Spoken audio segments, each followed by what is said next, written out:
Welcome to the Board of Health meeting of May 2nd, 2022. Please note this meeting is being recorded and will be available shortly hereafter for scheduled and on-demand viewing on any smartphone or tablet device. If anyone else is recording this meeting, please notify the chairman. Pursuant to Governor Baker's June 16th, 2021 signing of an act relative to extending certain COVID-19 measures adopted during the state of emergency, including the extension of his March 12, 2020 order suspending certain provisions of the open meeting law, general law, chapter 30A, section 20, until July 15th, 2022. This meeting of the Chatham Board of Health is being conducted via remote participation. Every effort will be made to ensure that the public can adequately access the proceedings as provided for in the order. A reminder that persons who would like to listen to this meeting while in progress may do so by calling the phone number 508-945-4410, and the conference ID is 655-760-180#, or join the meeting online via Microsoft Teams through the link in the posted agenda. While this is a live broadcast and simulcast on Channel 18, despite our best efforts, we may not be able to provide for real-time access. We will post a record of this meeting on the town's website as soon as possible. Now I'll turn the meeting over to Chairman Beckley. Thank you, Judy. It shall be the policy of this board to conduct its meetings under the open meetings law so as to encourage public participation whenever time permits and as part of agenda item discussions. Okay, we do have our quorum tonight, and let's start with the first item on the agenda. This is a variance hearing and approval of IA Technology for Ryan and Amanda O'Sullivan at 124 Roland Drive, and the engineering firm representing the applicants is East Southeast LLC. Is Thad on the call? Thad is on the call. Okay. Do you want to introduce this, Thad? Thank you. For the record, Thad Eldridge, East Southeast. The O'Sullivans are planning to tear down the house that exists on the property, and they will construct a new house. The existing house, I believe, has 3 bedrooms. The lot has 47,398 square feet of area, and they are seeking a 5-bedroom pursuant to the nitrogen loading regulations. An innovative alternative septic system has been proposed, and we can take questions as you have them. Thad, this is John. The first question I had is, I don't see the 5 bedrooms identified on the plan. I see 4. Plus an office. Could the office be? So No. which is the 5th bedroom? The office, the drafter put, we have bed 1, office 2, bed 2, bed 3, and bed 4. So, So the we'll office. get a review from Judy showing that the office is the 5th bedroom. Okay. Thank you. All right.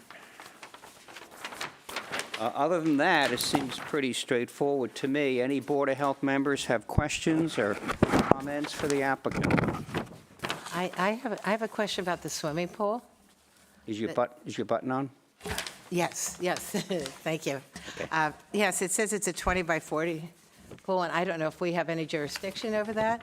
Our water shortage now, and how we're really in dire need to conserve our water. A 20 by 40 pool, I believe, could take up to 30,000 gallons to fill.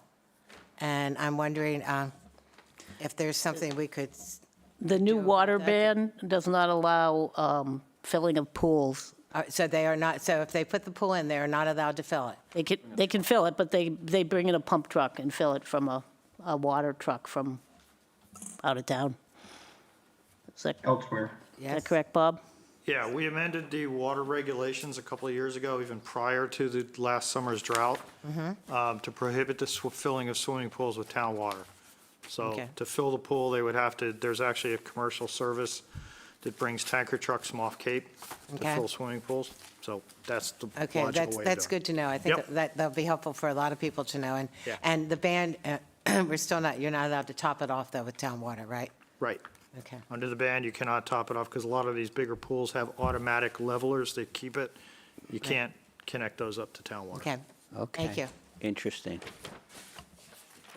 That was a very good question, yes. And so they have an agreement with a company to bring in water once every couple of weeks I mean, for the evaporation is significant. So they either have a well or they have a delivery. Yeah, they would have a well, they could have an arrangement with some company to bring water in, or they could have a pool cover that minimizes the evaporation. Years ago, people used to use plastic floating balls to cover the pool and cut down. They do that quite a bit in the southwestern part of the country to cut down and, evaporation. So there's lots of ways to do it. But do you swim through the balls?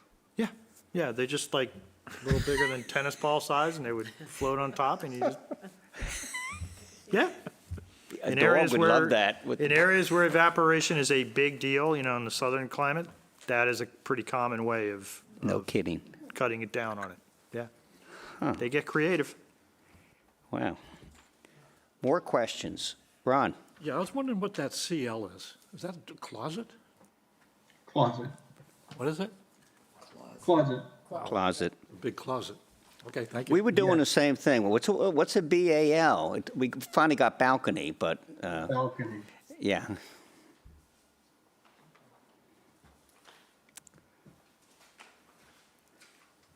It's an odd-shaped house, isn't it?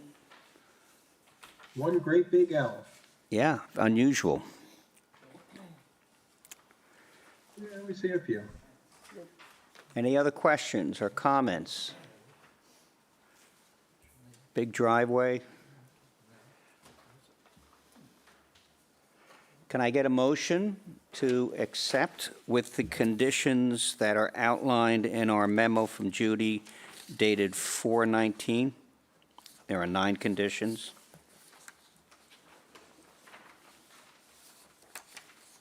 It's Noble, a motion to accept the variance with Judy reading the conditions for, it's 124 Rowland Drive. Can I get a second? Second. Thank you, Ed. Any other questions or discussion on this motion? Anybody from the public want to comment before the board votes? Did you want me to read? Oh, yes. Judy, please read the comments per the motion. The conditions are. The conditions. The applicant should restrict this property to a maximum of 5 bedrooms and record this restriction on the deed at the Barnstable County Registry of Deeds. The applicant shall submit a copy of the executed deed restriction to the Health Department. The applicant shall sign a covenant with the board agreeing to comply at such time as the town of Chatham, through its Board of Health and/or Board of Water and Sewer Commissioners, directs the connection of this property to the municipal sewer when it becomes available. This covenant and 5-bedroom deed restriction shall be recorded at the Barnstable County Registry of Deeds. Throughout its life, the system shall be under an operation and maintenance agreement. The operation and maintenance agreement shall be for at least 1 year and may be with any Mass-certified operator of the appropriate grade that has received training by the company on the operation of the system. Effluent from the system shall be monitored at least twice per year for the first 2 years, preferably in May and October. The effluent shall be field tested in accordance with Mass DEP conditions for secondary treatment units certified for general. Sorry, I don't have the second page here. Oh, thank you. Certified for general use, revised March 20th, 2015. In addition, a lab test of the effluent for total nitrogen to meet the performance standard of 19 milligrams per liter shall be collected and analyzed by a certified lab. Water meter readings are to be provided with the semi-annual report. If any of the field tests or lab tests fail, follow-up tests shall be conducted by a certified lab and an evaluation made by the operator within 30 days. After the required 2 years of testing, application can be made to the board or their agent for review and possible modification of the monitoring requirements. The applicant agrees to apply a minimum of 6 inches of compacted topsoil to all disturbed areas of the property. The engineer shall submit an engineered as-built plan, including as-built elevations with a written certification that the system has been installed in accordance with the approved plan. No alteration to the floor plan of the dwelling or the engineered site plan will be allowed without further review by the board or its agent. This variance is granted pursuant to the State Environmental Code Title V and the Town of Chatham Subsurface Sewage Regulations and is valid for 1 year from the date of the Board of Health approval. A permit must be issued and work commenced during that 1-year period, or the variance shall expire. Thank you, Judy. Okay, let's call the question. All in favor of the motion as made and seconded, say aye. Aye. Any opposed? Hearing none. Motion carries, and the variance request is approved. Thank you, and have a good afternoon. Oh, you're very well. I mean, you're welcome, Thad. Item 2. 2, 3, and 4 are public hearings, and I need a little coaching on this. Do we actually vote to open a public hearing? Yes. Yep. Do we need a motion in a second? Generally, yes, you would need a motion and a second, and then a vote to open the public hearing. Then generally, the clerk would read what the hearing's about. These are pretty, Self-explanatory. yeah, they're one-liners, so that should be fairly easy. And then you hold the public hearing, Give an opportunity, assuming it's going to be pretty Right. quick. okay? And then you would vote to close the public hearing, and then basically you could move on to the next one. Okay. So, yeah. All right, can I get a motion to open a public hearing to review revisions to the Board of Health sewer connection regulation that we have all gotten draft copies of? We have a motion, do I have a second? Thank you. We have a motion and a second. Okay, the hearing, okay, let's vote on the motion to open the hearing. All in favor of the motion, say aye. Aye. Okay, the hearing is now open. Does anybody wish to comment on the hearing contents? Anybody online? There's no one here physically, so we don't have any public comments. Can I get a motion to close the hearing? Motion to close. Okay, thank you, Ed. Second, Carol. Okay, all in favor of closing the hearing, say aye. Aye. Okay, the hearing is now closed. That was the first one. So you can now, if you choose, vote on the, sorry, you can vote on the On the regulation. regulation to pass it.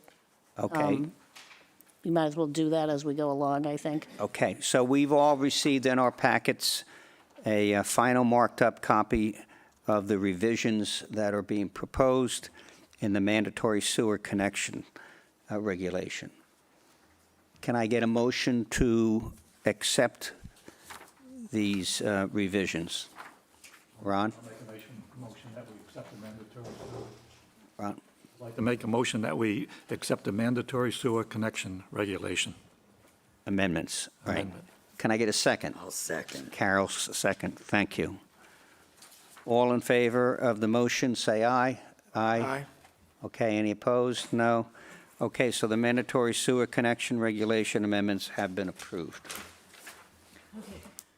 Let's go to item number 3, which is a public hearing to review revisions to the Board of Health nitrogen loading regulation. This was also included in everybody's packet. Can I make a motion to open the hearing? I'll make the motion. Carol, thank you. Second? Okay, all in favor of opening the hearings, say aye. Aye. Any opposed? Hearing none. So this hearing is now declared open. Is anybody online interested in commenting on this, on the revisions proposed in this regulation? Hearing none, we have none face-to-face. So can I get a motion to close the hearing? I have one question for Judy. The sunroom definition, did you, is that changed from our previous? That, It we was. discussed it at the last meeting. I did go over that with the building commissioner, And and that is correct. And that's and that I did comes- change it from the original one that you saw, and then the second one is, Okay, but that's the the building approved. commissioner, that comes from them, or they participated in? yes, wording? yep. Okay, thank you. Okay, where are we now? Motion to close the nitrogen loading regulation hearing. Can I have a motion? I'll make the Carol. motion. Thank you. Can I get a second? Thank you, Ron. All in favor of the motion, say aye. Aye. Any opposed? Hearing none, the second hearing is closed.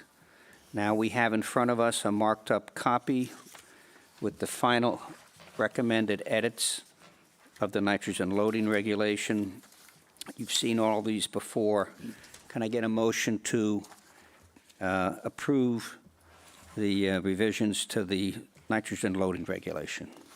I'll make a motion to approve the nitrogen loading regulation. Thank you, Carol. A second? Second. Thank you, Ed. All in favor of accepting the approval of the motion as made and seconded, say aye. Aye. Any negative votes? Okay. It passes unanimously. One more. We have a public hearing that we need to open regarding revisions to the Board of Health minimum requirement for subsurface disposal of sanitary sewage regulations. Can I get a motion to open that hearing? Motion for. Open. Can I get a second? Second. Ron will second. Okay, that hearing is open. Does anybody wish to comment on this hearing? Can I just ask for clarification on page 6, where it says, shall be so located that the bottom of the leaching portion of the system is at a minimum elevation 8 or 5 feet above adjusted high groundwater. What does 8 or 5 feet mean? What's minimum elevation 8 mean? 8 NAVD, that's,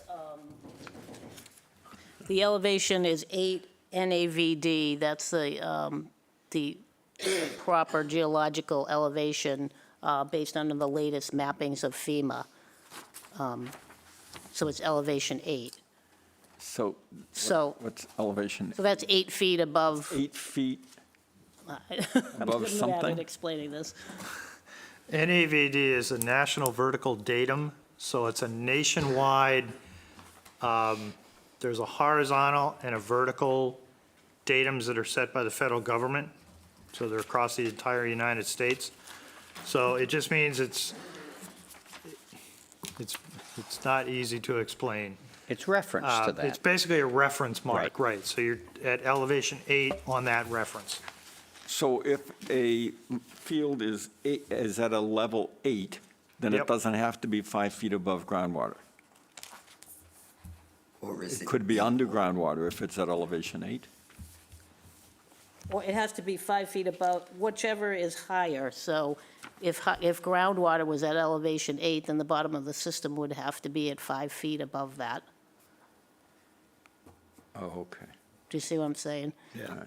Or All right, so if it's 5 feet above groundwater, but it's only at elevation 6, it would have to go, it would have to be. brought Correct. to elevation 8. Correct. Right.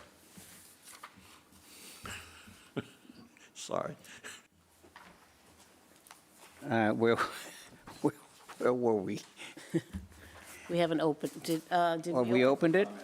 Yeah, we did open it. We opened it. and we didn't- Any public comment on? We have a hand from Elaine. Gibbs. Okay. Elaine, you have the floor. Thank you, Mr. Chairman. This is just an observation.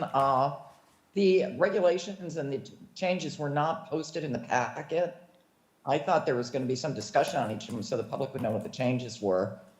So for future reference, when there's a public hearing, could Judy make sure that the regulations are posted in the packet with the changes so the public can see them? I'm sorry, It would I be thought helpful. Diane had posted those. They were on the website, our webpage, and their copies were available, but I thought Diane had posted them, and I was on vacation, so I did not double-check, so, No, they're not Apologies. in the packet. So Yeah, nobody okay. can see them. sorry about Thank you. that. Okay, thank you for that input. Any other comments on the review, on the revisions? If not, can I get a motion to close the hearing on the Board of Health minimum requirement for subsurface disposal of sanitary sewer regulation revisions? I'll make a motion to close. Okay, can we get a second? Okay, thank you, Ed. Okay, so that hearing is now closed. Now the board can take up approval. Mr. Chairman, Yes, I just verified that they were not posted for this meeting. I would suggest that we reschedule those public hearings for your next meeting and make sure that the changes are posted. you want to? Okay. I think that's only responsible and deference to the community, For, because this information was not posted for this meeting. for all three? Yeah, Okay. yep. So I think we just Redo. make sure it's posted and then basically redo today's hearings, Okay. yes. What was the packet that Ms. Freeman was referring to? Basically, what you get is also supposed to be posted electronically for the meeting. So all the various handouts that you got. Okay, so It's the those only- handouts. Those The only handouts. one that was posted was the packet for the 124 Roland Drive hearing. But the information, the Oh, red line these versions were for the not- hearing were not posted. So Okay. I recommend you go ahead and we'll just reschedule it for your next meeting and redo it. Okay. So we won't vote on this one, and we'll redo this whole thing at the next meeting. And I'll give people, Maybe we'll get better at it by then. they were, as I said, they were on the website, but we neglected to put them in the packet that we attached to the meeting agendas. Oh, we better get it right, right? So, Do we need to make a motion and vote on that? we need a continuance motion? Well, we, Do we need to unvote for what yeah, we do we already need to voted? You rescind the didn't prior vote vote? on the last one, right? no. Or did they? No. Why don't you just go ahead and vote it, and then you can re-vote next time. That way it's clean. We'll have the hearings again. We won't, Okay. but they'll, Yeah. we won't All right. post, we won't post anything as far as effective dates until after we redo the hearings. All right, so we have to close the hearing on this last one. We closed that. We closed it. Yep. But should we vote on the revisions the way we did the other two or not? I- You don't have to, because you're going to do it again next Yeah, you- meeting, Okay. so. All right, so I guess we can just move the agenda then. Okay. All Sorry right. about that. That was our screw-up. It's okay. It's fixable. Item 5, update discussion regarding John McGrath, 32 Mill Hill Road, with Dr. Duncanson, Director of Health and Natural Resources. Dr. Bob? I don't have much of an update for you today. I just got confirmation this afternoon that DPW has put forward a purchase order to get the guardrail.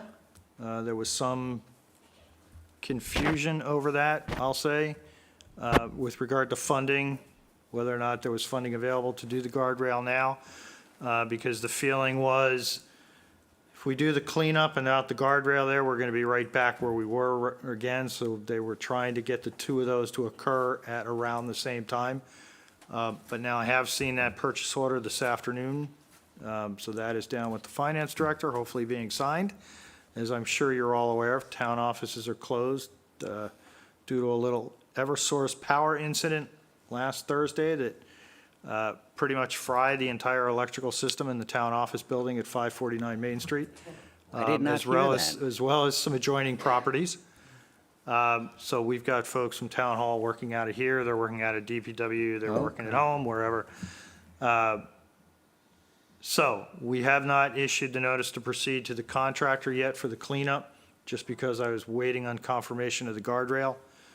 Now that we have that, I expect to issue that notice to proceed in the next day or so, and get that cleanup done, and So the cleanup gets done, and then the guardrail gets then hopefully the installed. guardrail goes in. Soon thereafter. Soon thereafter, right. Okay. Along with the signage about no parking and whatnot, Alright. so. Yeah, excuse me. Everything happens at roughly the same time. Okay. Excuse me, I thought, maybe I'm wrong, but the last meeting, we were on the 21-day countdown, and that would be May 9th for the cleanup? So that's been pushed back because of the guardrail? Or what Yes, is the that? 21-day countdown does not officially start until we issue the notice to proceed to the contractor. I thought that had happened then. That had not happened at that point because I thought the guardrail was going to be imminent. Okay. At that point, luckily, we kind of waited until we got that squared away, so. So when do you expect the 21 days to start? I expect, as soon as I see a signed purchase order, which hopefully will be tomorrow, that will then issue the notice to proceed to the contractor, and that'll start the 21-day clock. Okay. Is there anything that we can do about him taking his, whatever you want to call it, his articles? His material? Down by, material, yes, down by where he rents the kayaks? Yes, we are aware of that, and the conservation agent is looking into that as, basically since we first were made aware of it a week and a half ago. Right. Because technically it is violating the Wetlands Protection Act, so she's looking at that with the commission as to the appropriate way to handle that. Okay. I have a question. Does he own that property down there? He does, He does own it. yep. Yep. Nice piece of property. But I think he's over his property line. Yeah, he's over his property line on, yeah, it's another It's another one of those. interesting situation. And you said that the no parking signs will go up when the guardrail goes up? They're My together? understanding was the no parking signs were going to go up at about the same time as the guardrail did, yeah, Right. They can do that whenever they want. yeah. What? DPW can, just, they've got them. Yeah, Oh, they have right, the signs, okay. yeah. And then, after the no parking signs go up, if there are trailers parked there, or RVs, or junked cars, then the entity that would take care of that is the police? Yep. Complain to the police, Yep. and then they handle it. It's not us, it's the police. Right, the Ticket. police department wants to know parking signs go up. Yep. Okay, and the neighbors would know that too, then, that's great. Yes. So we don't know whether there will be any relationship between the debris that's been relocated and our actual cleanup of the roadway. We don't know whether that stuff's coming back and will be part of the targeted cleanup, or whether it's a separate issue now completely. I would say it's probably a separate issue. I'd be very surprised if any of it comes back. Okay. So, yeah. So, yep, my assumption is that if, when the no parking signs go up, if debris comes back, that's the same as a car or a trailer, and that would be a police issue, that they would be notified that there were refrigerators or whatever are back? I mean, just clarifying, does it come back to the board and we have to go through a process, or is it now in the hands of the police because it's been no parking and, No dumping. because, well, I think it's a distinct possibility he'll bring the stuff back once, it looks like it's over for him. Yeah, I would suspect that if it's refrigerators and metal debris of that nature, that it would probably come back to you as the Board of Health as opposed to the police department. They would be dealing with any vehicles. I guess it's all in how you define parking. Yeah. From their perspective, I'm sure it's 4 tires and an engine kind of parking and not, Yeah, I guess it would be for the police, if it's a no parking area and there's something other than a car, some other thing that's there. Yeah. It would be the same problem for the public as a parked car. I yeah, guess. it's no But parking signs as opposed to no dumping signs. Is there a way to clarify that with the police? I will in advance? clarify that with the police. Yep. Great, thank you. May I just ask another question, please? I didn't catch, when did you say you were going to sign the purchase order for the guardrail? I'm not signing the purchase order for the guardrail, but I Okay. expect it. Well, when might that be signed? I'm hoping that I will see a signed one tomorrow or Wednesday. Wonderful, okay, I know they've been sent to the finance director okay, for signature. I know she was working from home today, but, we do everything electronically. sure, And then it needs to go and get the purchase order signed, which is the accounting department. But, again, we're all linked by email, so. right, okay, I'm hoping to see something cross my desk tomorrow or Wednesday. okay, good, thank you. Okay? So that's the latest. All right. Thank you. Okay. Item 6, update discussion regarding Chatham water quality with Dr. Duncanson, Director of Health and Natural Resources. Two issues with regard to this one. Honestly, I don't make this stuff up.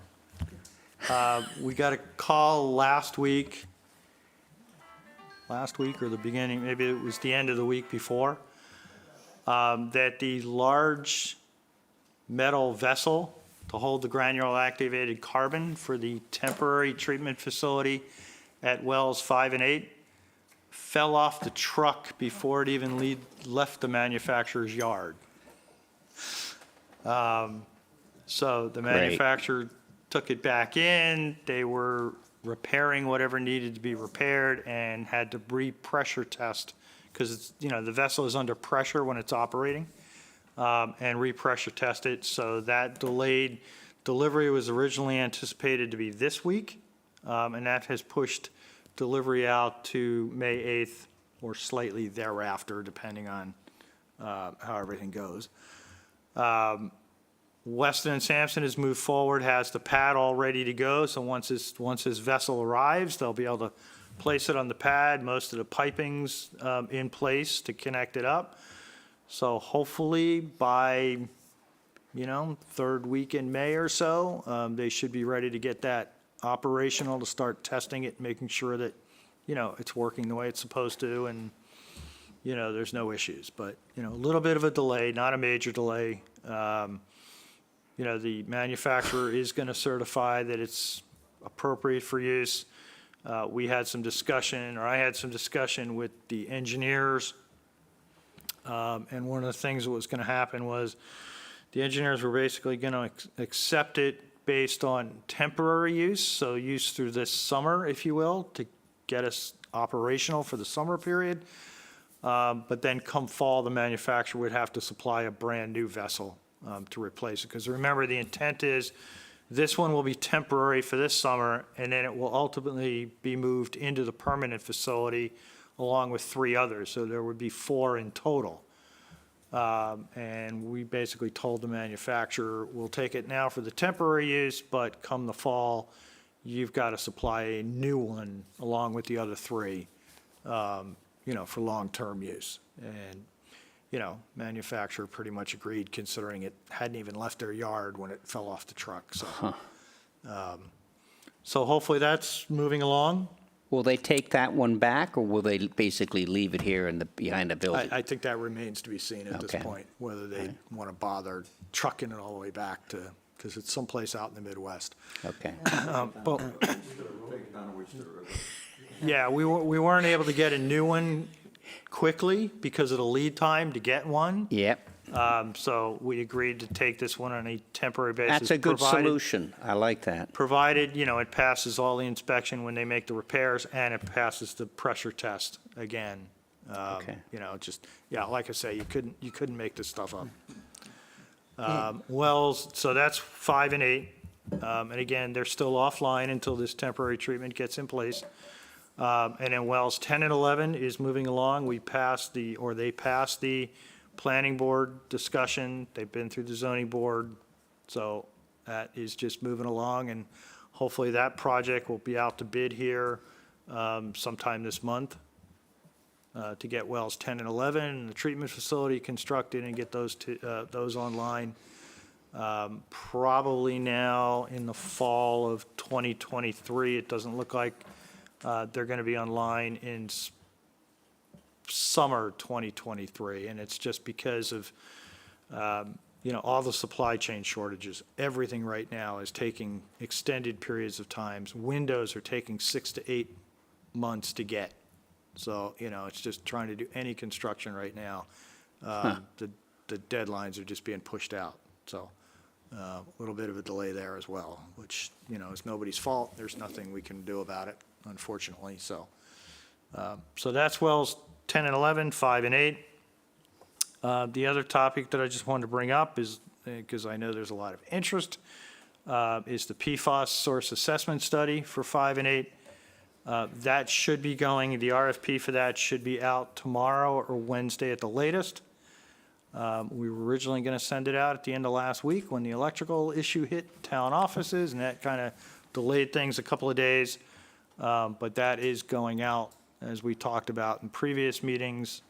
That will be going out, modified in form, as we've, as I've explained before. There was discussion about, what the scope was going to be.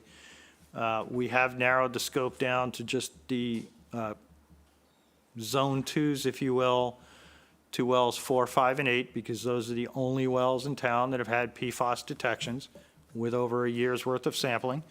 And, you guys get copied on the latest spreadsheets when we get test results in. All the other wells have been cleaned right from the very beginning. So we're concentrating on the wells that have an issue. And, the areas that where a potential source would impact those wells. So that should be going out, and we'll get proposals back, and we already have funding in place, and we'll get that going as well. Where's the funding coming from? The funding for that is coming out of the town manager's consulting and engineering budget. The town manager's office has a line item for consulting and engineering for, topics that come up during the year. And I've basically already put in a purchase order to hold that money. Kind of an interesting one. First one I ever did where I didn't identify the vendor up front. But that secured the money at least. Okay. So the money's there. And then once we. The reason I ask, Bob, is when I did a quick review of that state report from the task force on PFAS. Yep. I went down to the recommendations section, page 63, I think, and they are recommending that the state of Massachusetts establish available funding for not only widespread testing for PFAS, but also for investigations Right. of sources. Yep. So I guess what went through my head is, would there be opportunities in the future for the town of Chatham to position itself to pursue perhaps additional funding after this first phase to, if there's cause, Yep. from And- a pot of state money? Yeah, absolutely. And I think honestly, if the state were to come up with a fund, we would also see about whether or not the potential's there to get reimbursed retroactively. Yes. We were very successful with that in the wastewater project through the county. They came up with the Cape Cod Water Protection Fund that's funded by the short-term rental tax for wastewater projects. And a number of towns, Chatham, Provincetown, Barnstable, I think there were 3 or 4 towns that were actually able to get funds out of that for prior expenditures, which was extremely helpful. We got several $1 million out of that because, Chatham's been sending a significant amount of money prior to the establishment of that fund. So I would think if this fund is funded at the state level, we would work with our local legislatures to see if there isn't a way to get potential reimbursement for past expenditures. Correct. But if not, definitely going forward, the town should be well-positioned to, as you said, if there's a need for further work, to take advantage of any state funding. Absolutely. Yep. We have a hand up from Gloria. I think you have some hands here first. Dick? Yeah, I'm a little confused about this.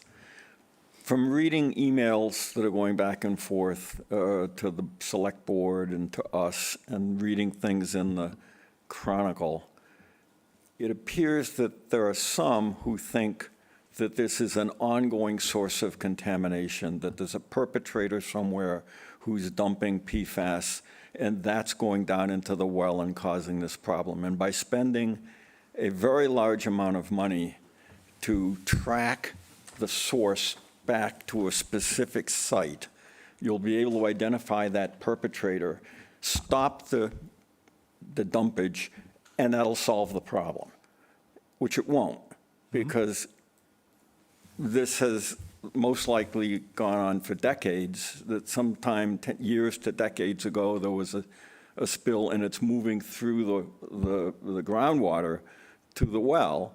And if we find that there was a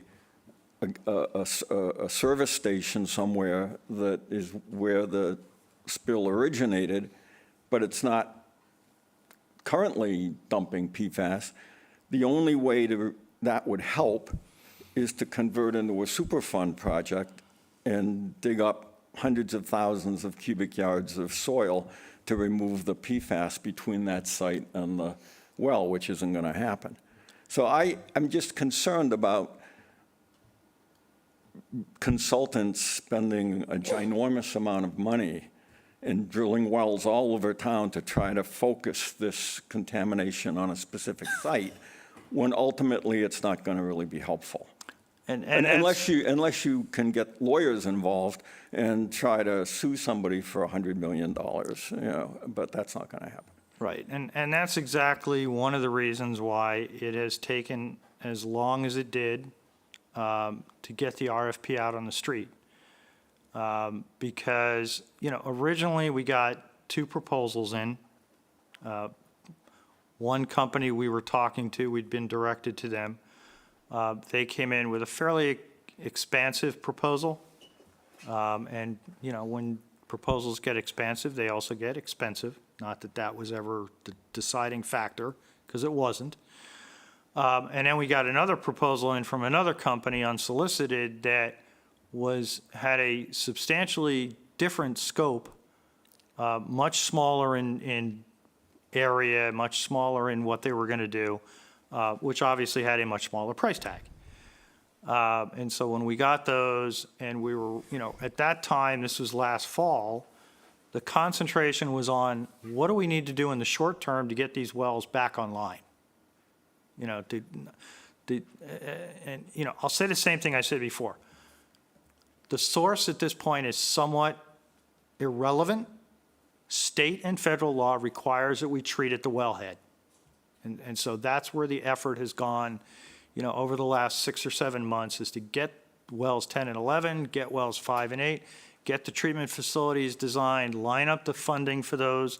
We had a special town meeting in the fall specifically to fund those projects. That was the priority, because no matter where it's coming from, the town has to treat. And you guys want, as everybody else does, good quality drinking water to put in the public system. So that means that treatment was the first priority. Now we're ready to start, not ready to start, we've been starting, but now we're ready to concentrate on the potential source investigation. Where might this PFAS had come from?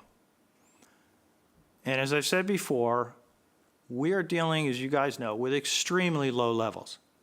We're down at parts per trillion. The state MCL is 20.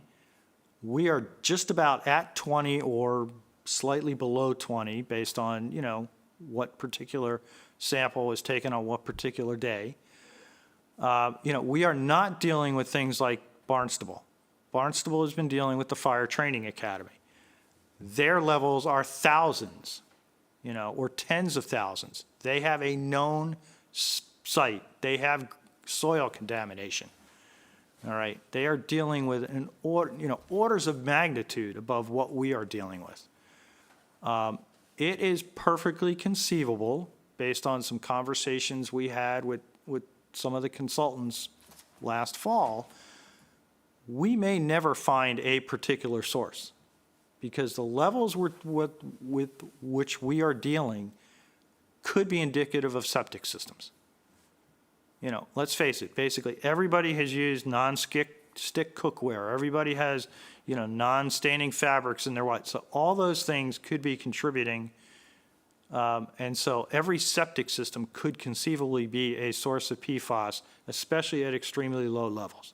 Now, we don't know that for a fact yet, but that's what we're going to investigate as part of the RFP that's been put out, is to look at what we're seeing in the 3 wells, now that we have a good year's worth of data for most of them. When we were first doing this, we had 2, 3, 4 samples.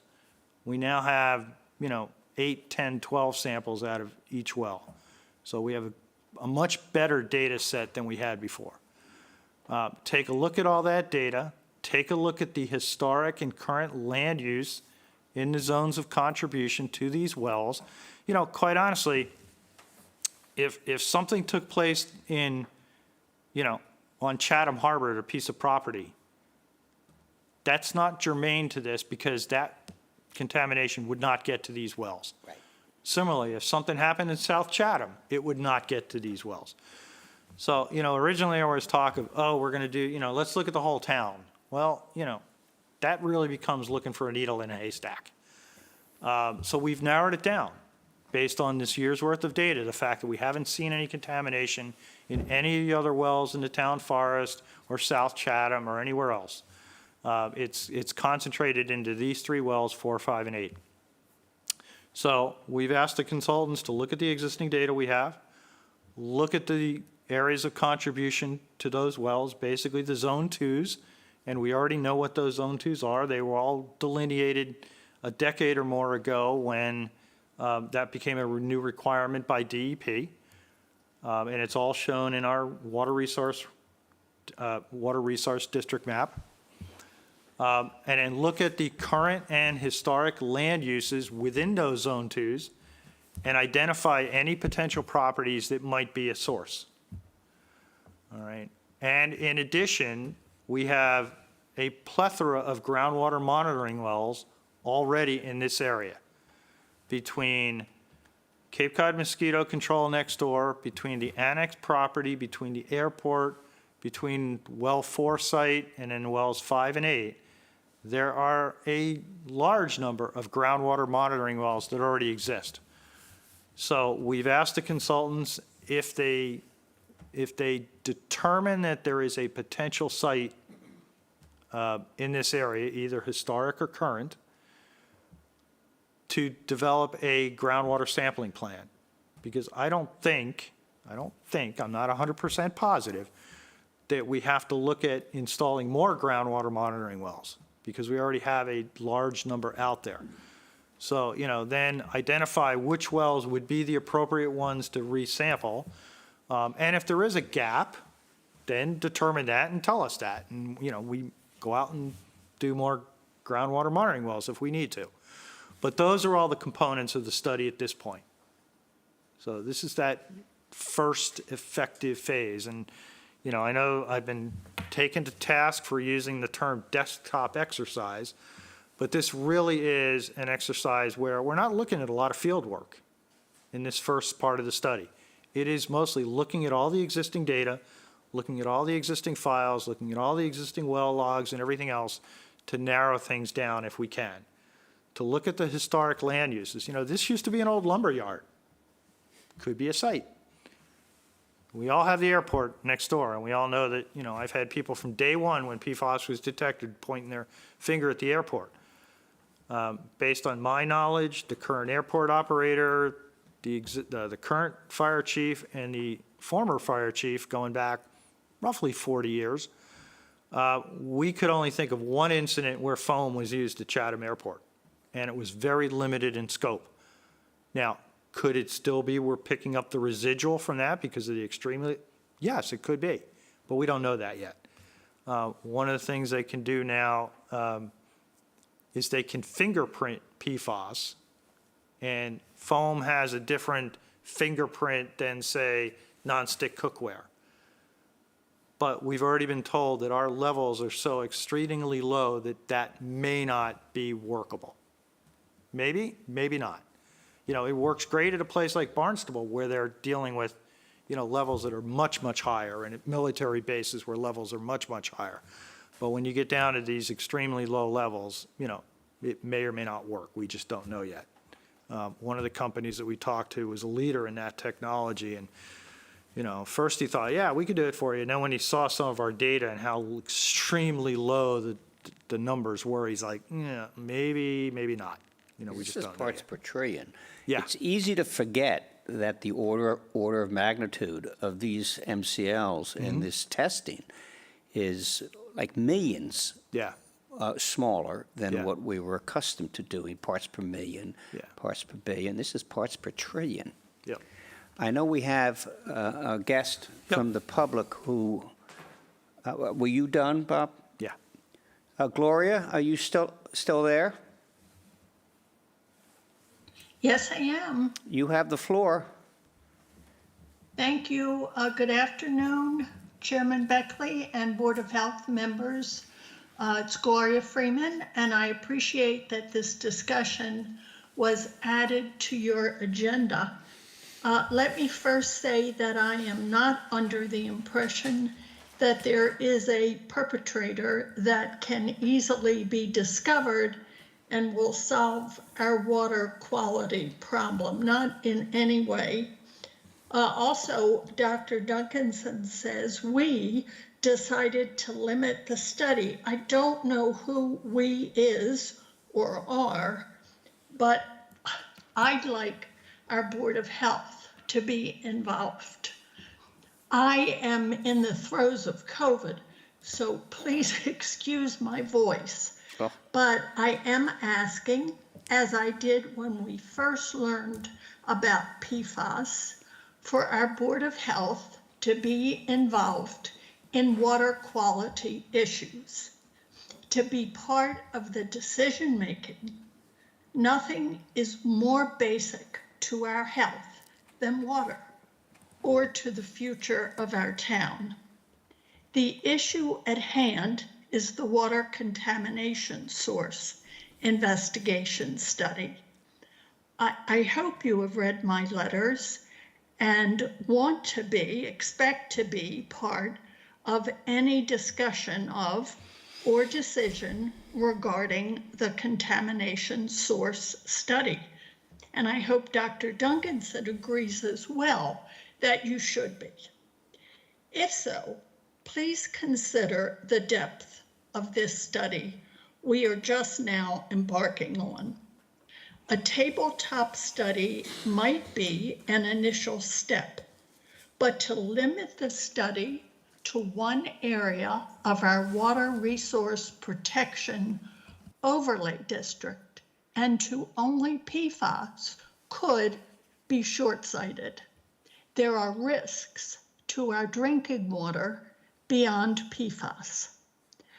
I think you saw the Massachusetts Department of Environmental Protection study, a source water assessment and protection study done in 2003.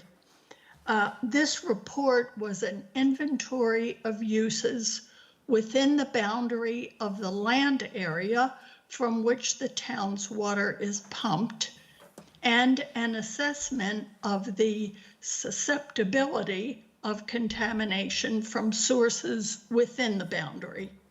It is clear there are uses that cause serious consideration, and I think Deborah Ecker spoke to you about them last July. Finally, and thank you for letting me talk about this, money should not be the determining factor in this investigation, because there is a lot at stake if we are unable to pump sufficient quantities of clean water. Thank you so much for your time. Thank you, Gloria.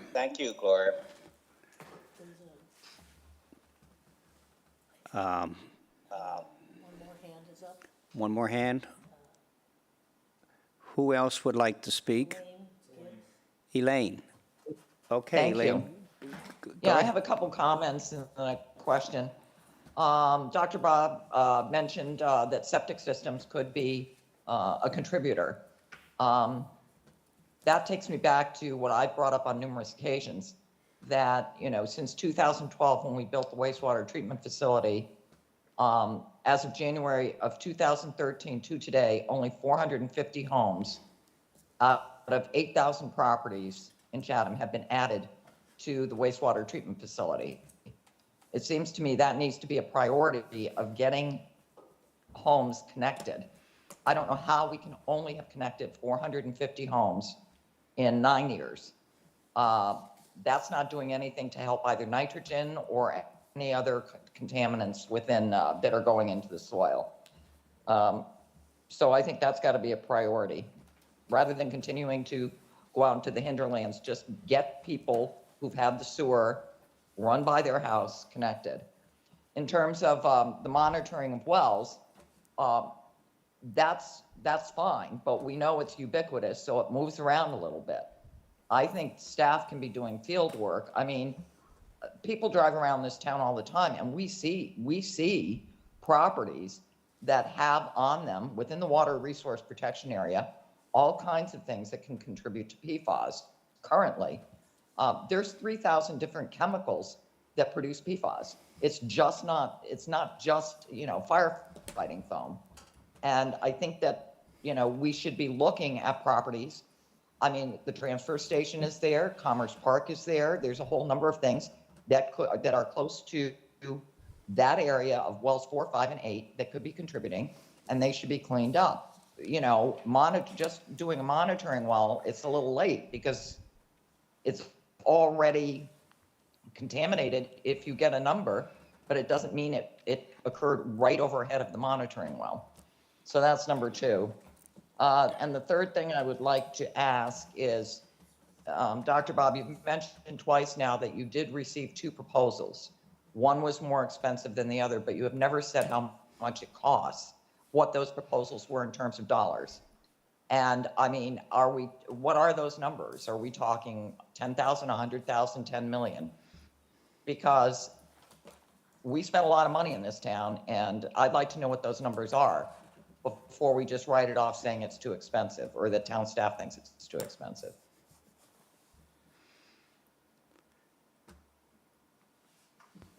Hello? We've never said that they were too expensive. I said that one was significantly more expensive than the other. I don't recall the exact numbers, but one was about $80,000 and one was about 12 to 15. And they varied, and the cost varied because the scopes varied. And that's what we've been trying to do, is refine it and come up with the same scope that we're going to send out to all the consultants so that we have an apples-to-apples comparison. In terms of the larger question of groundwater quality in the Cape that Ms. Freeman brought up, or the groundwater quality in Chatham specifically, that's not what we were asked to address. We were asked to address the source of the PFAS in the wells that had the contamination. The town has done, as I mentioned previously to the board, the town did do a study more than a decade ago looking at other water sources in town, and a major component of that obviously was water quality. The town is in compliance with all state and federal regulations regarding protecting our existing water supplies. The Zone 1s, which are 400 feet around a well, we own all that property. Zone 2s are based on maximum pumpage. So it varies from year to year and season to season. Absolutely, there are potential sources of groundwater contamination in some of our Zone 2s. In hindsight, would we have put Commerce Park where it was put? Probably not. But it's been there for decades and decades and predated a lot of these more modern water protection rules and regulations. We had the Water Resource Protection District, but again, a lot of the uses that are within the Water Resource Protection District predated the regulation. So I'm not downplaying the rules and regulations, but we have to put them in context. If we were starting on virgin land and creating a new town out of scratch, yeah, there's probably things we would not do that we've done, over the last 150, 300 years that man's been on the Cape. And some of these things we learned, 10, 15 years ago, nobody was talking PFAS. The first real wake-up call in Barnstable in the county came when it was found at the Fire Training Academy because it impacted the wells in the Hyannis Water Company.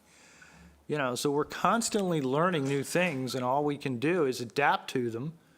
And that's what we're doing here. We're putting the appropriate treatment in place to get these wells back online, and we're looking for a potential source to determine, at the Fire Training Academy, there was still a significant PFAS contamination in the soil, had not totally leached out into the groundwater, because that was a continuous source. They were continually loading PFAS foam onto the ground. And so there was still a fair amount of it in the ground that had not reached the groundwater. And so, yes, you can dig that soil out and remove the PFAS. In this case, again, because we're dealing with so low levels, we may be looking at something that occurred decades ago, and there is no remaining residual soil contamination that could be dug out to stop it. We may be dealing with a discrete plume in the groundwater. We just don't know yet. That's part of what we're, part of the question that we're trying to answer here with this study, or this source assessment is, what are we dealing with? Is this just a discrete plume that happened, from a source decades ago, or is there potentially, some ongoing source? I tend not to think it's the latter because we're not seeing it in well number 4. Now remember, well number 4 was shut off for a decade or more because of PCE contamination. Now that it's been back online since roughly the first of the year, knock on fake wood, we're not seeing any PFAS in that well yet. You would think if it was a source somewhere around wells 5 and 8, that we may start drawing it into well 4. But we're not seeing that yet. We're not pumping well 4 to the degree that we pumped wells 5 and 8, but as we get into the summer season, we will more than likely start pumping well 4 higher. Right now it's only about 4 hours a day. And so, my concern has been that we'll start drawing PFAS, groundwater, contaminated water into well 4. That's why I advocated from the very beginning that the treatment plant that we're building for wells 5 and 8 also had the capacity to handle well 4 if we needed to. Just like we did with the iron and manganese plant. Originally that was designed for 2 wells. We designed it to put a 3rd well into it, if we get to that point. So, these are all the things that come into play every day. And, the town does do all the required monitoring that were required under federal and state regulations for our groundwater. The most recent Consumer Confidence Report, the CCR, for 2021 just came out. I got a copy across my desk either Thursday or Friday last week. So all of you that are on the town municipal water, you should receive a copy of that at home. And it outlines all the various chemicals that are tested for, whether or not they were found, and if they were found, what levels they were found at. So, that information is required to go out every year.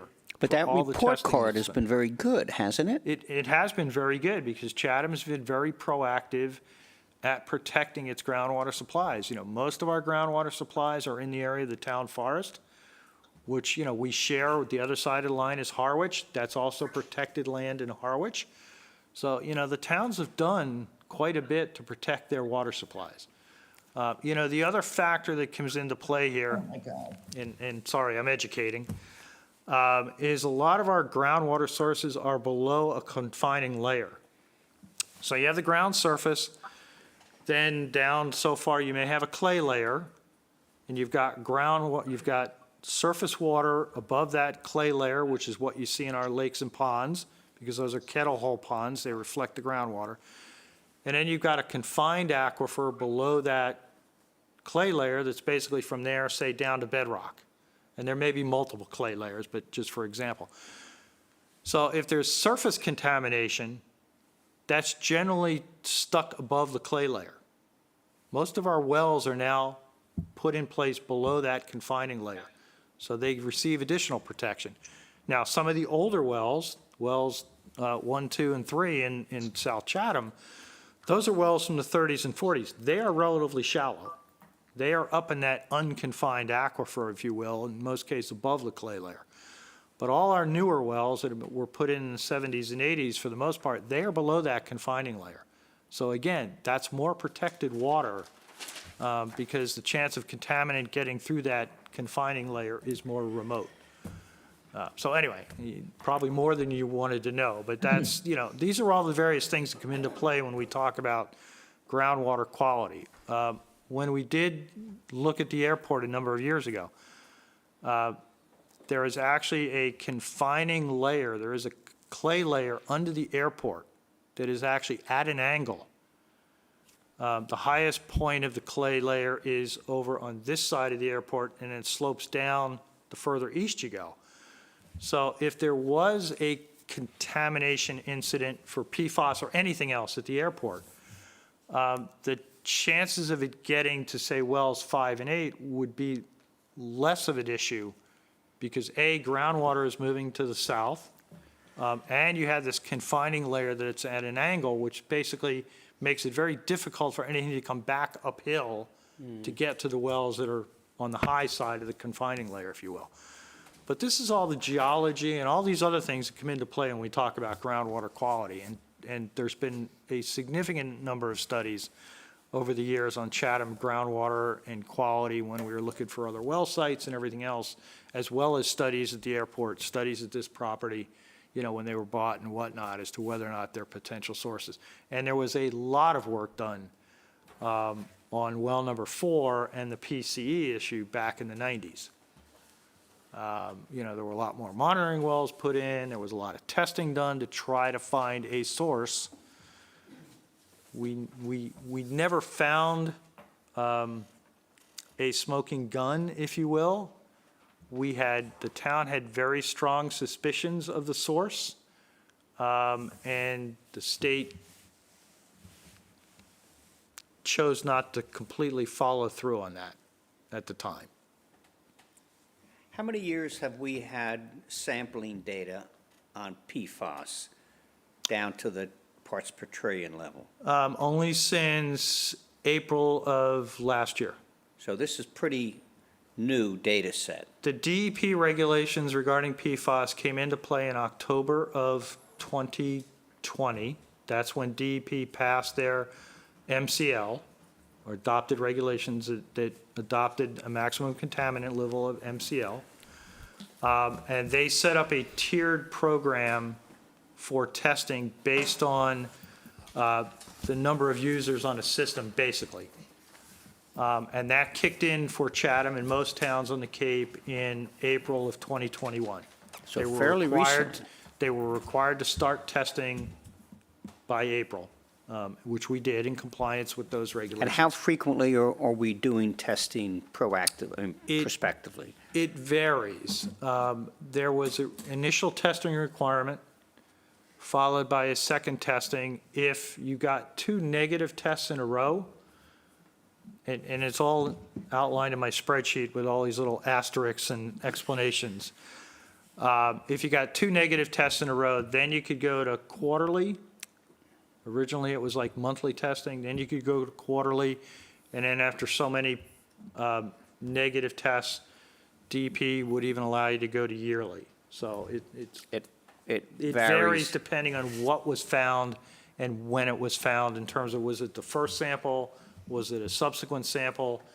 And then we made the decision on because it was new and because of some of the levels that we were seeing were very close to the MCLs. You got to remember, guys, I'm a scientist. So that's the first thing I think about.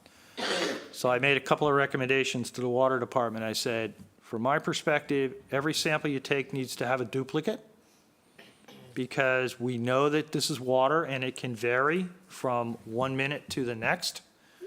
So all our sampling subsequent has been done. We take at least 2 samples, as quickly together as somebody can fill 1 bottle. And so there's usually, a minute or so lag in between the samples.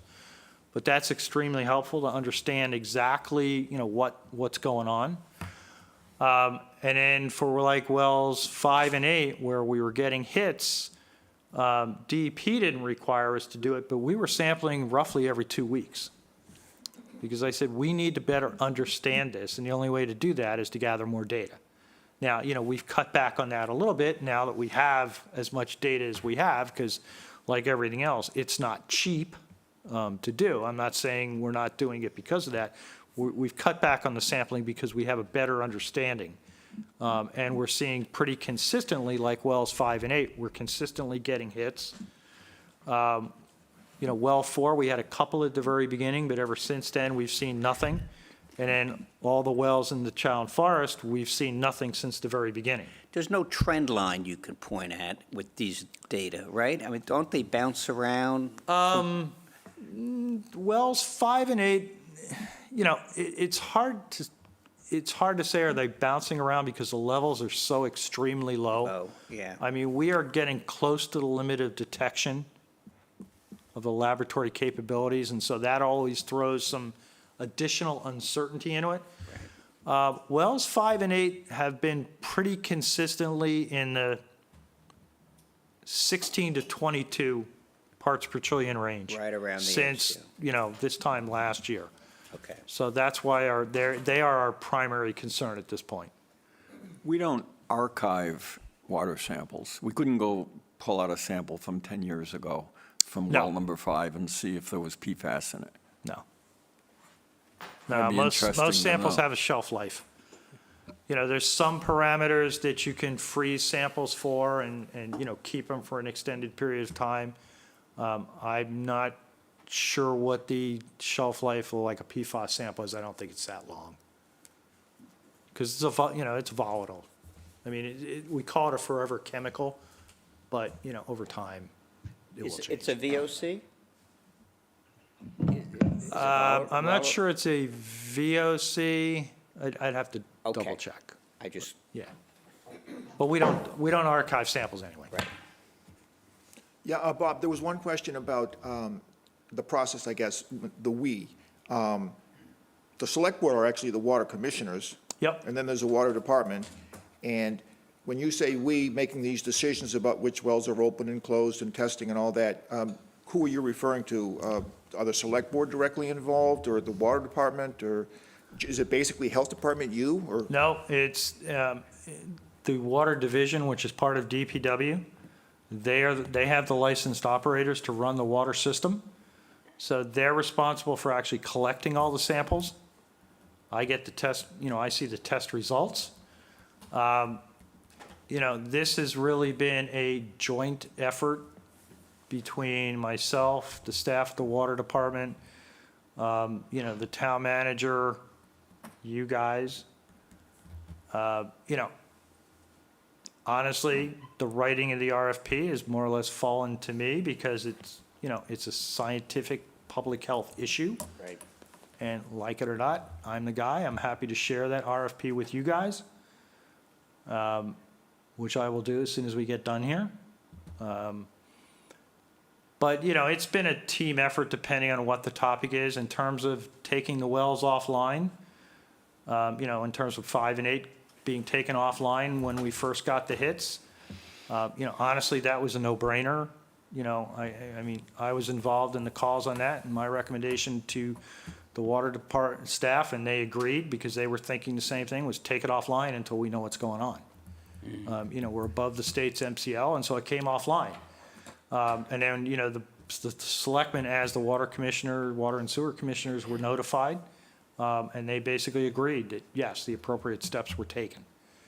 And then before those wells come back online, it's going back to the water and sewer commissioners to weigh in that, once the temporary treatment facility is up and the data has been gathered by the engineers that it's functioning the way it's designed to, and it's getting PFAS levels down to where they need to be, they will have the ultimate decision. And I'm sure, you guys will see the data as well. And if you see something that raises the red flag, comment to the water and sewer commissioners and say, wait a minute, maybe you need to gather more data or whatever. So when you say Water and Sewer Commissioner, that's the Select Board? That's the select board. And then, and who's head of the Water Department? Is that Tom Temple, or it's under Tom Temple? It's under Tom Temple. Yeah, we're really doing some education today. Chatham has what's known as contract operations.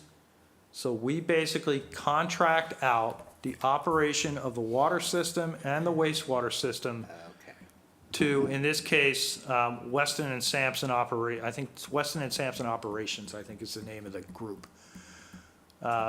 Before that, we had Metcalf and Eddy, and before that, it was a private water system. So the people that operate the water and sewer systems on a day-to-day basis are not town staff. They are contract operators. So you're consulting with Weston and Sampson when you're talking about making these decisions about opening and closing wells and all that? They're in the loop. definitely been involved in the process, yes. Either they're operations people, who are the people that are in Chatham running the system on a daily basis, or they're engineers who are the ones that are designing the treatment facilities and designing the temporary treatment, designing the permanent treatment. They designed the water treatment plan and the town forest for iron and manganese. They're basically our engineering expertise, if you will. Because remember, Chatham, we don't have a town engineer, and the contract ops, we're not using town employees, Because right now, for the size of the systems that Chatham has, both on water and wastewater, it makes more sense than, having town employees. And honestly, the way things have gone the last number of years with the employment situation on the Cape, I think it's better having contract operations, because if somebody leaves Weston and Sampson, they can pull people from other places to backfill it. Yeah. Where if they're town employees and somebody leaves, it could be 3-4 months before you refill that position. So, for something that's as critical in water and sewer that have to run 24/7, 365, you want to make sure you have the right people and the adequate number of people. And just sort of an aside question, not just a real brief thing, there was a comment in a letter in the Chronicle about the wastewater treatment facility on Middle Road, I guess, being expanded by 50% in a short number of years. Did I have that correct, or is that? The wastewater treatment facility, which is off Middle Road, it's actually on Sam Ryder, behind the transfer station, between the transfer station and Commerce Park. Chatham's had a wastewater treatment facility since 1969. That's when the original plant was built. Nobody knew it was there because, frankly, it was out in the boondocks. It was behind the landfill at the time. Were you here then? No. I've been here a while, but I wasn't here that long ago. So we went through the whole comprehensive wastewater management plan. We finished that in 2009.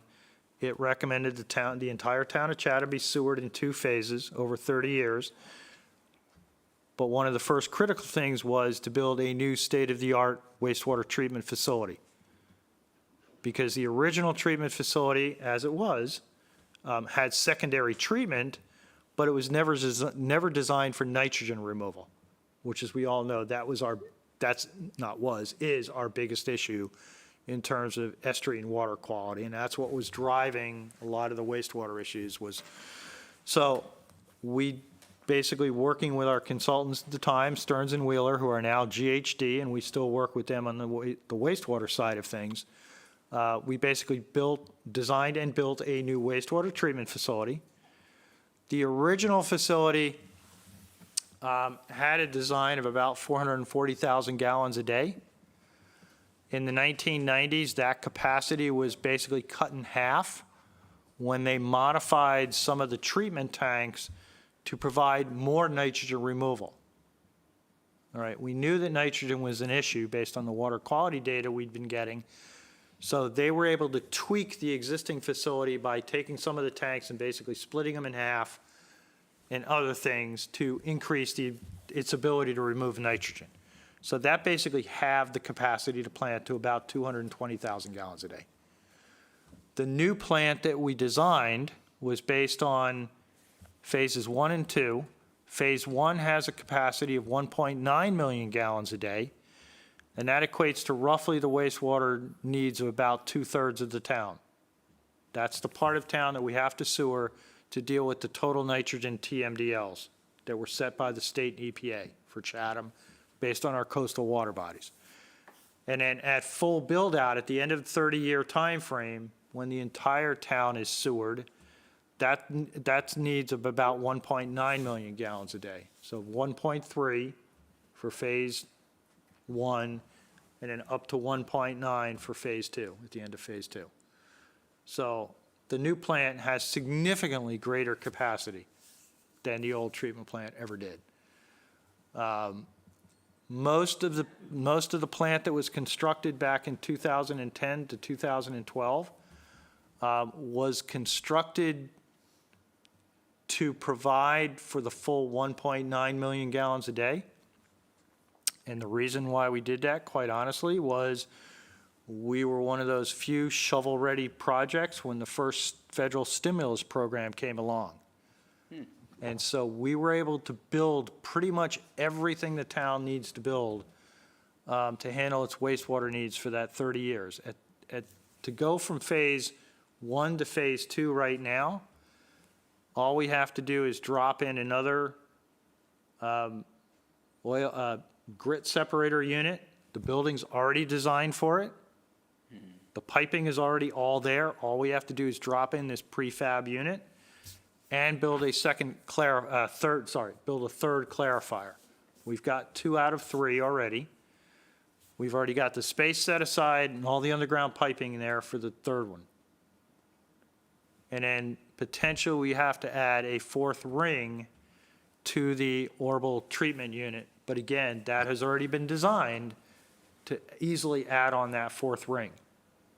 Other than that, the plant is all done and built out because we were able to take advantage of that federal stimulus money. I mean, I was on vacation in California when I got a call from U.S. Department of, it was funny, I digress. U.S. Department of Agriculture has a program, Rural Communities Program for funding. And Chatham is eligible because of our population size.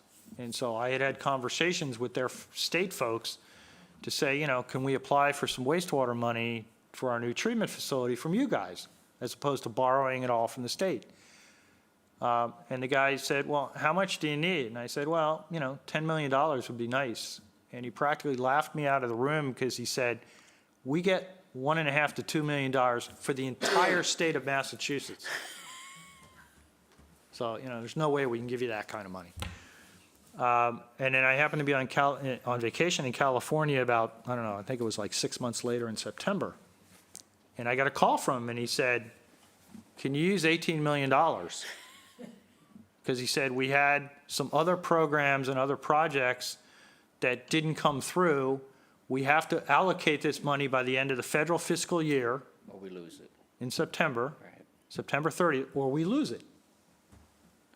And I said, can I call you back in like 15 minutes? So I called the then town manager. We had a conversation. We ran some quick numbers because they were going to give us a loan and a grant package, and their loan rate was higher than we could borrow from the state. But when you factored that with the $18 million in outright grant, it turned out to be a good deal. So we actually took the USDA money for the treatment facility and kept all the sewer collection with the state. And that was just because Chatham was in the right place at the right time, but it enabled us to build a lot of these facilities completely built out instead of the town having to have a big bill, you know, come due at the end of year 20 going into year, you know, the second or the third 10-year phase. So we saved it, you know, it worked out really well for the taxpayers and for the community. So that letter to the Chronicle was in relation to building housing on Middle Road and odors coming from the plant, and it stated that there was a plan to build open leaching fields right next to Middle Road, which would make it untenable to have housing on Middle Road because they would be downwind from this horrible. There were a number of things. So that was not factual. There were a number of things in that letter that caused me immediate angst when I read it. Yes, there is a plan to put additional sand infiltration beds closer to Middle Road than they are now. That is because DEP requires you, under their regulations, to basically plan for the worst-case scenario. All right? Boy, you guys are getting the real lesson today. Sorry to take so long.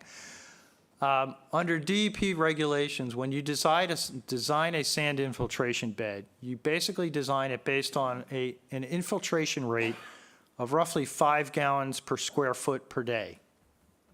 Okay? We're on a sandbar. We know that you can get rid of much more than 5 gallons per square foot per day. So we did, as part of our wastewater project, we did what's known as a hydraulic loading test. Basically, we dug a couple of pits in the sand, just like you do for a septic system. We hooked up a fire hose to a fire hydrant. Actually, we did more than one. And we started pouring water into those holes that we dug and measured how quickly it disappeared. We found that we could dispose of up to 40 gallons per square foot per day in that area because it's all good, clean, coarse sand. Once you scrape off the top 3 or 4 feet, get rid of all the loam and everything else, you get down into beautiful, coarse sand. So we did that. We did that hydraulic loading study. We packaged it all up. We sent it off to DEP and said, here you go. And they said, well, our design standards statewide are 5, but you've provided us data with 40. We're willing to meet you at about 10. So we're actually, right now, we're using a loading rate that is higher than the state normally would permit based on actual field measurements. So we do have a plan that shows more sand infiltration beds out close to Middle Road. As part of some work I'm doing right now with a consultant on the fisherman's storage area, we actually re-looked at, in a cursory way, the loading rates for the existing beds. So we originally had 3 beds. We now have 4. We generally only use 1 at a time, and we rotate them to give them rest and recontour and scrape the couple of tomato plants that start growing in them. We looked at whether or not, realistically, would we need those additional beds out by the road? And the short answer to the question is probably not.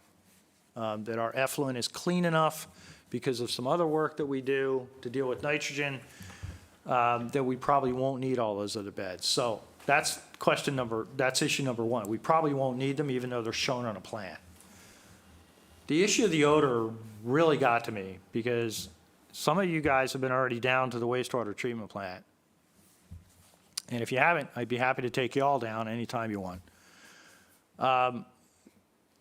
Odor has never been an issue from the sand infiltration beds because basically the water pours out of a pipe in the center, spreads across the sand maybe 5, 6, 7, 10 feet, and is gone. You don't go down there and see, an entire area or a lagoon, 3 feet deep with wastewater. It goes out and it perks into that sand so quickly that there's nothing there. Some of you, I think, have stood with me on top of the Orbital reactor, which is outdoors, uncovered, where the primary treatment takes place, where you are standing right on top of tens of thousands of gallons of raw sewage or partially treated sewage. Even there's almost no odor. And if you do smell it, it smells kind of earthy, kind of like compost. So to think that that is going to carry all the way across the street, again, not realistic. I always tell people, because whenever we start putting sewers in neighborhoods and talk about pump stations, people are like, well, isn't it going to smell? And I said, no. I said, if it does smell, that's because something's wrong. Something is not right. And we would already know about it because of all the alarms and the monitoring that goes on, 24/7 kind of thing. So, people think of wastewater treatment plants as stinky, smelly places. Very rarely do you ever smell other than if you're standing right there. So that's the other part that just caused me angst when I read that article.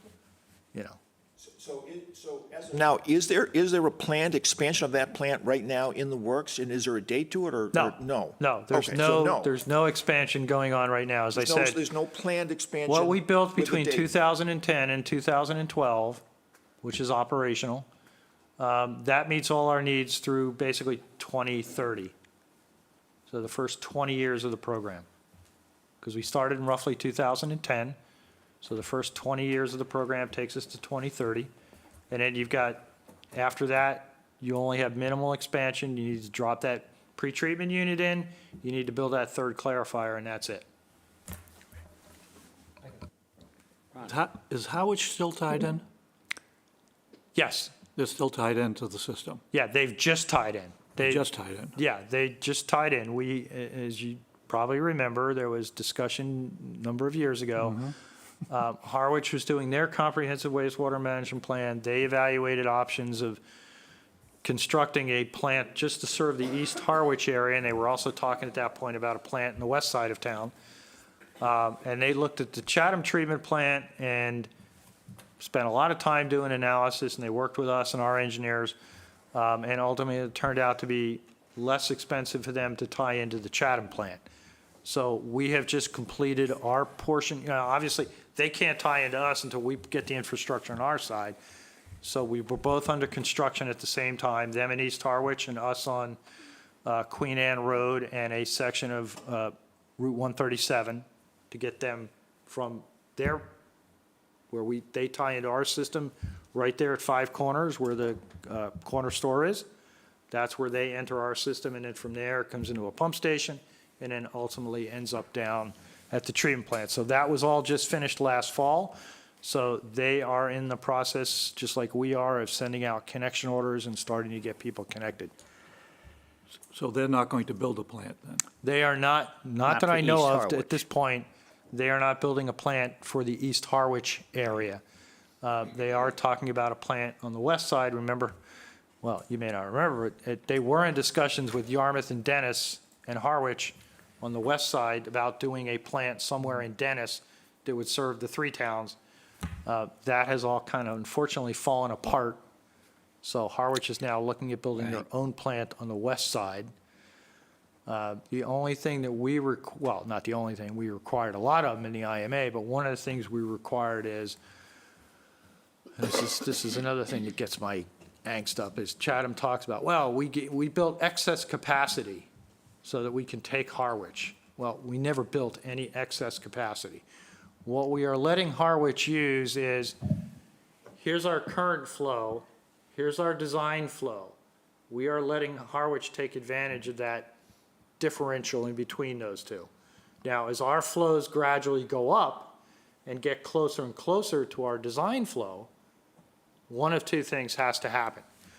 We've told Harwich, you guys need to be prepared to take flow back to Harwich. We'll treat it, but you may need to take it back to Harwich to dispose of it. Or you'll be on the hook if we have to expand our plant, we have to build more infrastructure at the plant, Harwich will be on the hook for that cost. Now, it's a little bit hard to predict whether we will ever get to that point or not, because remember, these are 30-year projections. Yep. We're basing them on Title V flows, which we all know, says 110 gallons per bedroom per day, but based on actual water use, we know it's not 110 gallons per bedroom per day, but that's what we have to design for. So we may have designed for something that Chatham doesn't necessarily ever get to, and so that differential that remains, we can accommodate Harwich. If not, and we have to go more capacity, then Harwich has to pay for it. Because, we have the luxury of space at the site. We could expand and put a fifth ring on. We could put a fourth clarifier, if we needed to.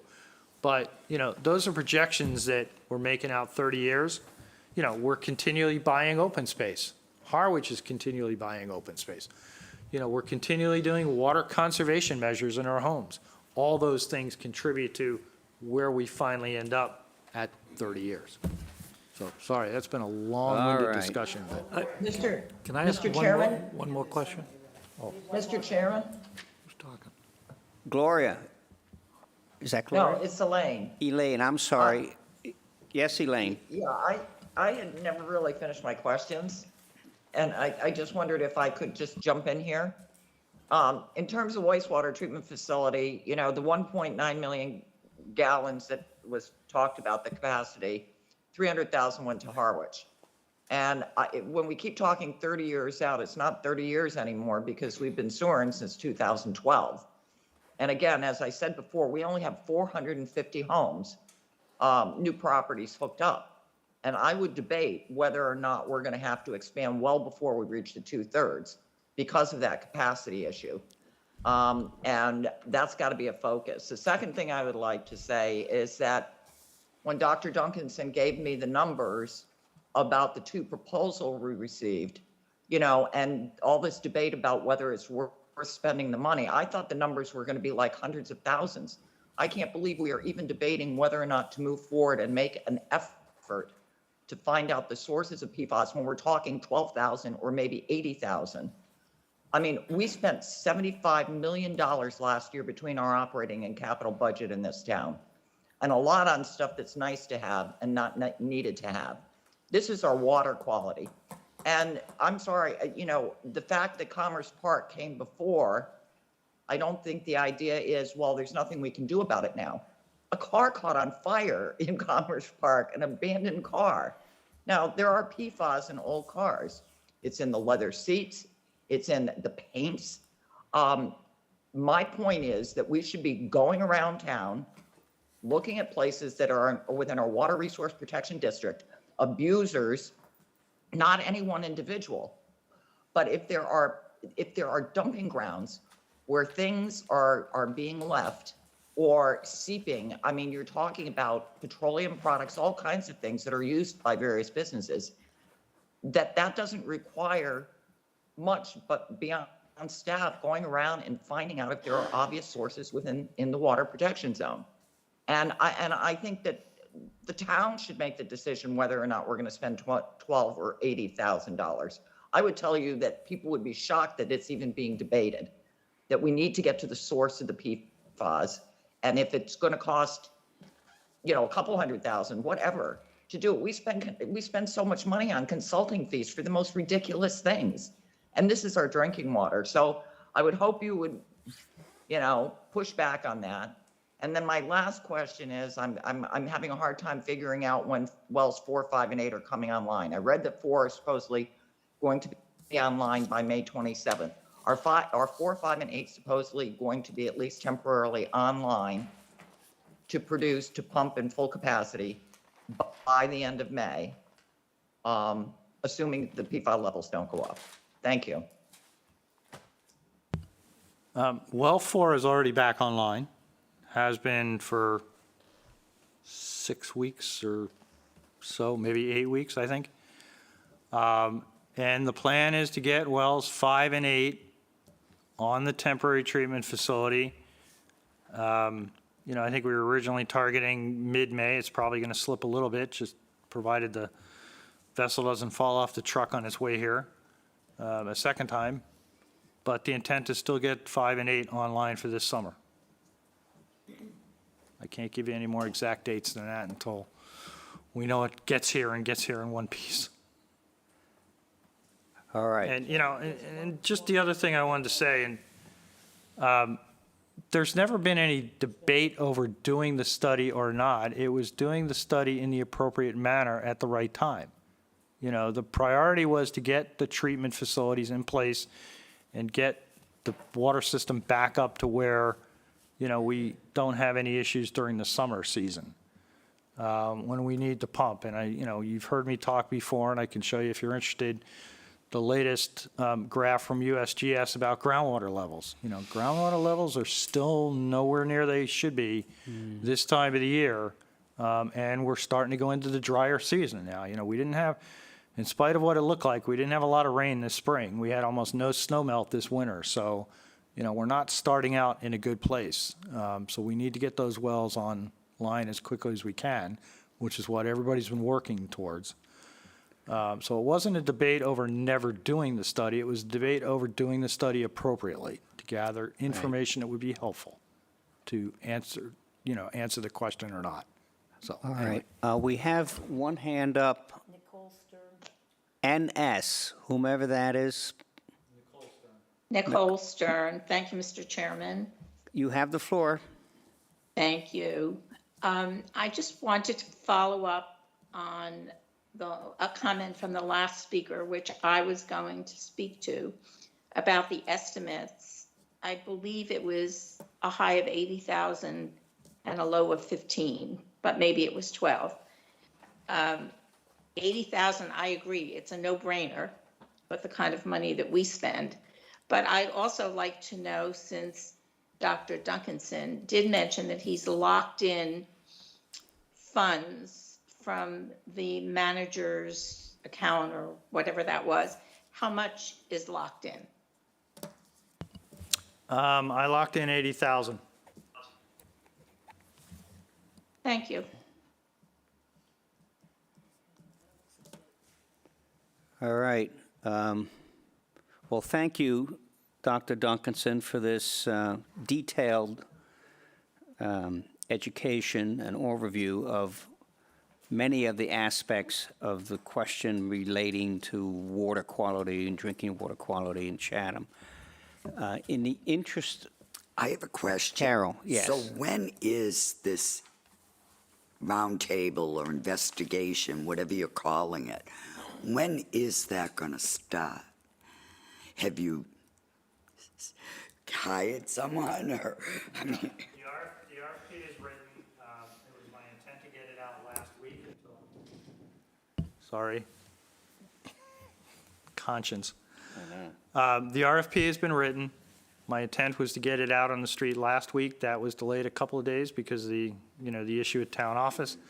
I talked to them today, and I said my intent is to get it out and get it to them tomorrow. They have to post it on the website and do all that kind of stuff, which they said they're now able to do now that people know what desk they're working from and things like that. Relatively short turnaround time to get proposals back, probably 2 to 3 weeks. And then I had given consultants 120 days to do the study, just because I think a lot of it is, existing information. So there's not a lot of field work or anything like that too. I did have a comment from a reviewer at the county who's dealing with the PFAS at the County Fire Training Academy, that 120 days might be tight just because so many other communities are now and so many consultants are busy dealing with PFAS. So I haven't decided if I'm going to go from 120 up to 180 or whatever. But that's the current timeline. And can we be updated as the process moves on? I think that is our expectation, Okay. and because we build this issue into our agendas, Yeah. we're getting those updates. And Will and the if any- select board also get those updates? Pardon me? Will the select board also get those updates? I'm sure they will. Yes. All right. Well, I think we've heard a lot of commentary and a lot of reporting, so let's take it under advisement for now and move the agenda to the last item, which is an update on COVID-19. Okay, I'm going to share my screen here. My conscience. Okay, I'm going to share my screen because I think it's a lot easier to see where we are with the graphics. So,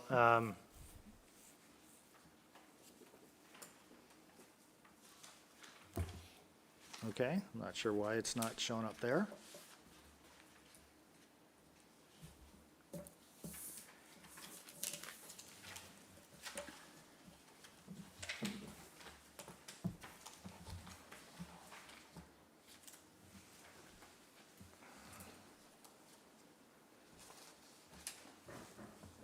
Sharing in Teams? Yeah. So hit your Yeah. up arrow. Pick your you're sharing your Teams meeting, Okay. so it's, How come I don't get the usual? Trey, right? Oh, there we go. One of those. Fairly recently. There we go. There we go. Okay. 6 hours? Sorry about that, little technical difficulty. So this is our monthly confirmed case count. And what I think is important is here we are in April of 2022. That's the blue bar right there. And you can see we had the big spike back in January with the Omicron variant. And then things dropped off pretty quickly in February and March, and now we're going right back up again. We have had 58 cases so far this month, and that compares to only 8 cases in March. So, things are rearing their ugly head again. And keep in mind that these are only cases that are reported through the state, so these are really PCR. So all those people that are home testing with their home test kits for antigen, they're not reflected here. So more than likely, the actual case count is significantly higher than represented here.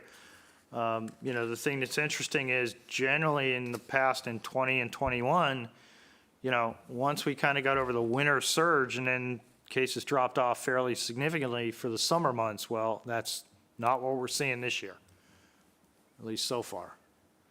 In terms of weekly case counts, I've been doing a 10-week count on weeks just because it's a little bit more informative than looking at the monthly case counts. After we got through the surge in January and into February, and then in March, they dropped off to practically nothing. And the very beginning of April, we were pretty low, but now for the last couple of weeks, we've been up there averaging between 13 and 18 cases a week. Significantly different than what we were seeing where we saw a fair number of weeks where we were down at 2 or 3 or none. So we're definitely seeing. So you don't know where we're headed, do you? No. I can give you some sense maybe. Here's our percent positivity rate. And as you can see, over the last couple of weeks, we're right back up there again, just like we're going into another mini surge. We're almost just below where we were in that first surge back in 2020. Yep. Nowhere near what we saw in the Omicron surge, but, the numbers are up there. And again, we're above that 5% threshold, which is generally considered anything above 5% is, community transmission. So, and then finally, the average daily incident rate, we're seeing the same thing. We're seeing that spike again. A little bit of an indication in the last weekly data that, maybe it's the slope is starting to flatten off a little bit, which is a good thing. But yeah, at this point, my crystal ball is not working. I don't know whether we're going to continue to see, these higher case counts in the 10s to 20 to 30 range, or we're going to drop back down to where we were. CDC has upgraded the Barnstable County designation, where it used to be low, we're now in the medium category.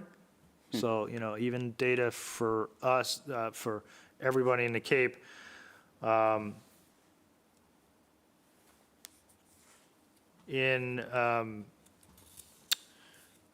We were the second highest town on the Cape for percent positivity.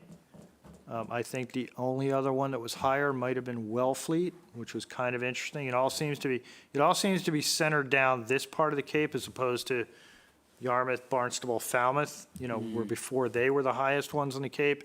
This time it seems to be this part of the Cape. So percent positivity, we're the second highest. And for average daily incident rate, we were the highest of all the towns on the Cape. So, not a good place to be. We're, a month and a half ago, we were the lowest on the Cape. And now we're right back up to being the highest, so.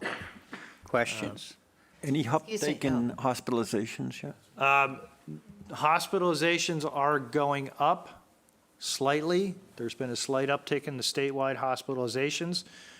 So far, there has been no uptick in the number of deaths. The deaths are pretty flatline, sorry, pun, pretty flatline. There has been an increase in hospitalizations, yes. Are you going to require masking for town meeting? I'm not. That's a topic I was going to raise here for the board to consider. Okay, are we? Yes, as you know, we have town meeting coming up on the 14th. It is going to be indoors at the school, where it's been in the past. We have made a recommendation that's going to be implemented. Basically, there's going to be 3 rooms for town meeting this year. One will be the main gym, where it's always been held in the past. We will have the auditorium, and then we will have the small gym in the middle school set aside for those people that want to wear masks or are immunocompromised or for whatever reason don't want to be in a room potentially with a lot of other people in close quarters. So those 3 things will be implemented. Each one of the 2 smaller rooms will have a video feed as well as a microphone, so somebody in those rooms doesn't have to go into the bigger room, if you will, to participate. And I understand there will also be a deputy moderator in each of those other 2 rooms to, coordinate with the moderator and whatnot.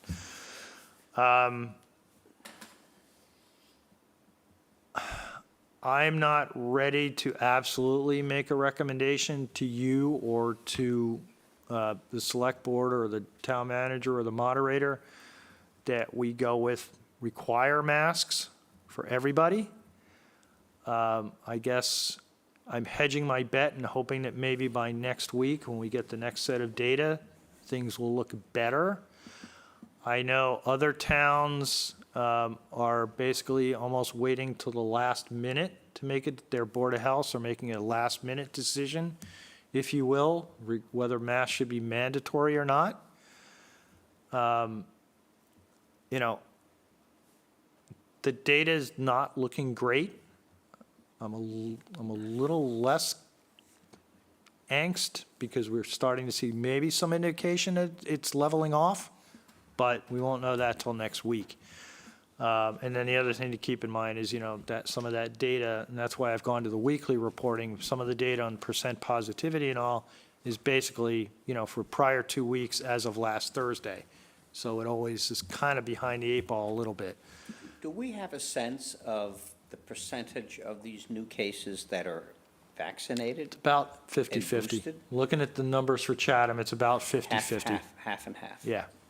Could, excuse me, could we ask for people to see their cards? Could we ask to see people's cards when they come in?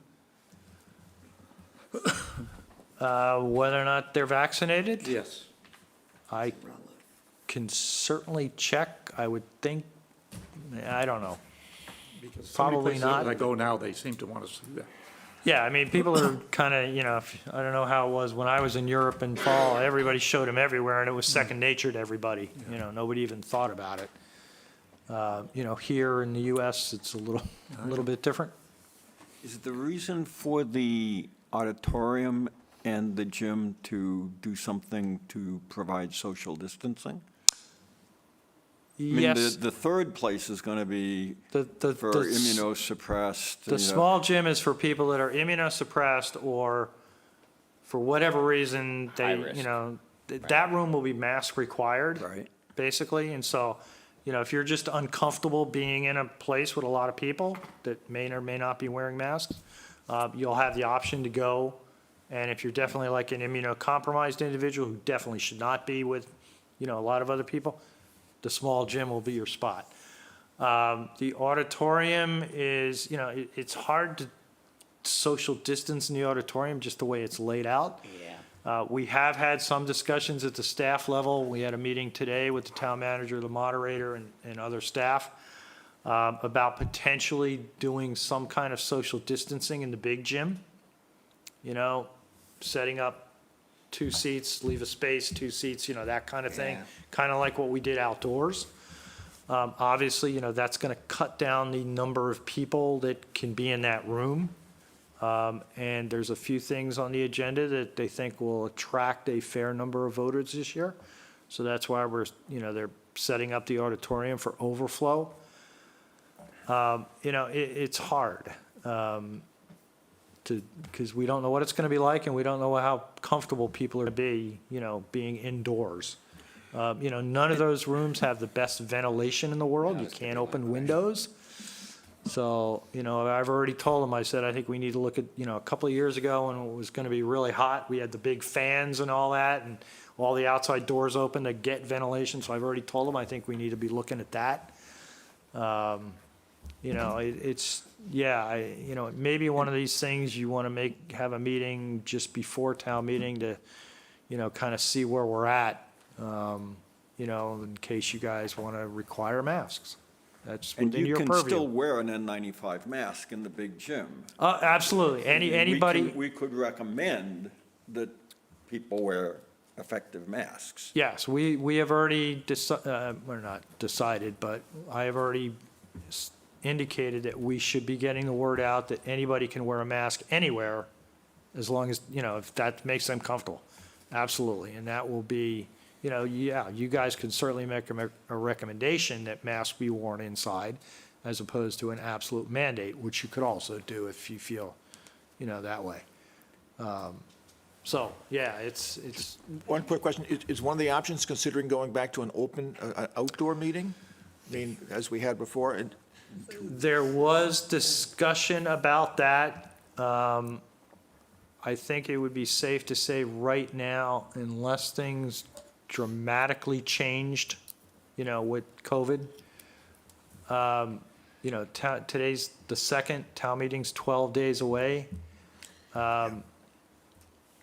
It would be easier to potentially postpone it and reschedule it because we need to coordinate with the vendors that provide the outdoor audio and all that kind of stuff. Okay. So the feeling was that at this point, it's kind of late to try to do that and keep the same date. yeah, and I would just say, any kind of restriction you put on who can attend or vax cards or, then you skew the people who are coming to the town meeting. that's There are a lot of true. important issues, and that itself is going to be a difficult position to take. Absolutely. That's why we've been, we're at the staff, town management level, we were trying not to do anything that would disenfranchise people from coming out, to provide that, if they don't want to be around people without wearing masks, fine. We're going to set aside a Wow. room where masks will be required.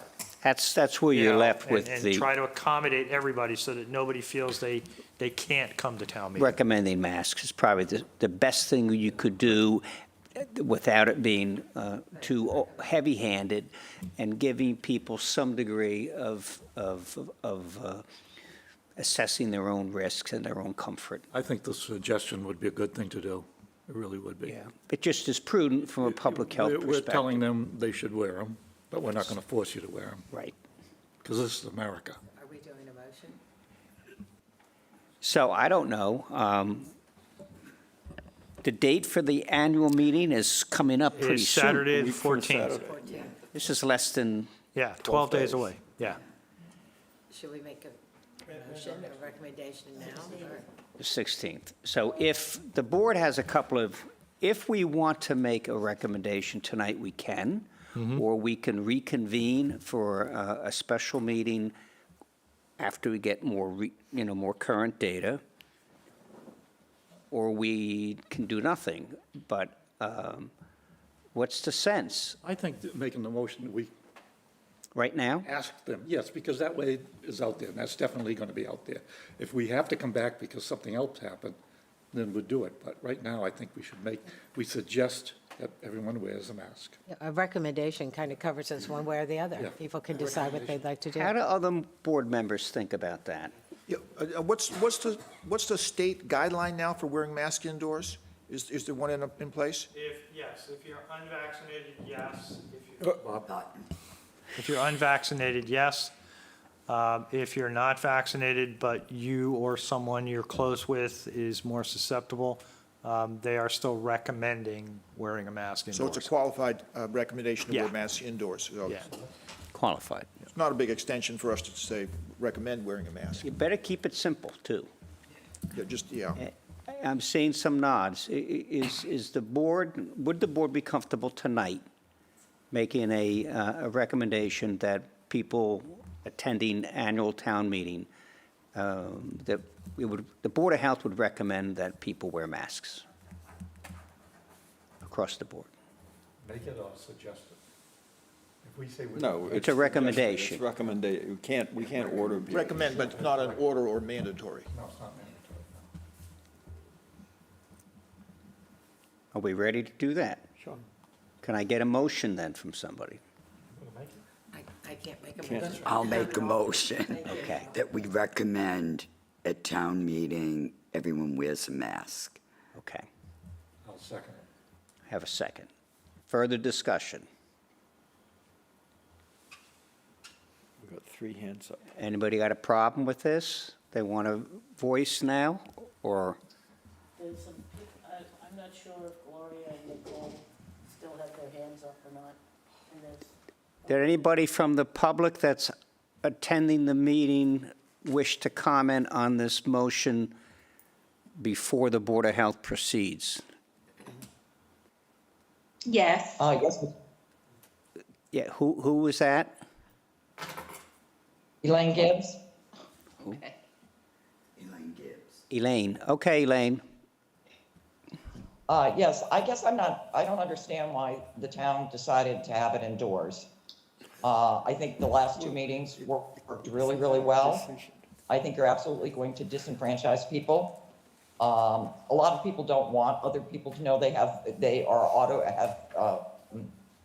immune problems and have to go relegated into a smaller room. And you're asking a lot of people to sit for potentially 7 hours in a room that gets very stuffy with masks on. I wouldn't do it. I'm not going to sit in there for 7 hours with a mask on. I find masks. Okay, really- Elaine, that would be your choice, though.